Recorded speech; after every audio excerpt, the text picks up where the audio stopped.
What's up, everyone? Welcome to the video. Today we're going to take a look at how to replace the battery in this Kia Optima remote key fob.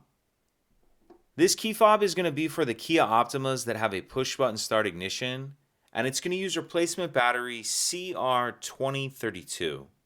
And I'll put a link in the description box of this video to where you can find these replacement batteries if you're in need. So the first thing I'm going to do is grab my key fob and remove the emergency key that's in the bottom of it. That's done by pressing this button on the back of the fob with my thumbs on, and the emergency key will pull out like that. Now taking a look at the bottom of the key fob, this slot here is where the emergency key just slid out of.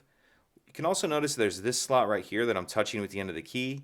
And if you notice, this key has a little bit of a lip on the end of it. What I'm going to do is take my key and put it in this slot right here. Push it in as far as it will go. It will only go in about that far. But then once you have the key in that slot, I'm just going to twist the key like I'm opening a lock. And as I do that, you can see it splits the two halves of the case apart. Go ahead and pull that the rest of the way apart like that. And in the back half of the case, we see our battery right here. And I'm going to grab my key again and use it to get under the edge of the battery right here. Like that. And pop it out of that holder. Now I'm going to grab my new replacement battery, and you want to make sure that you're installing that with the plus side down, positive side down.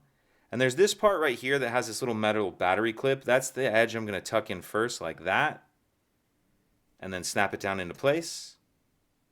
Once you have that snapped into place, then we can put these two halves back together.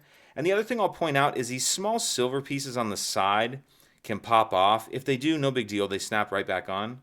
So make sure everything's sitting down in there where it needs to be. Our silver pieces are still attached. And then go ahead and snap the two halves back together.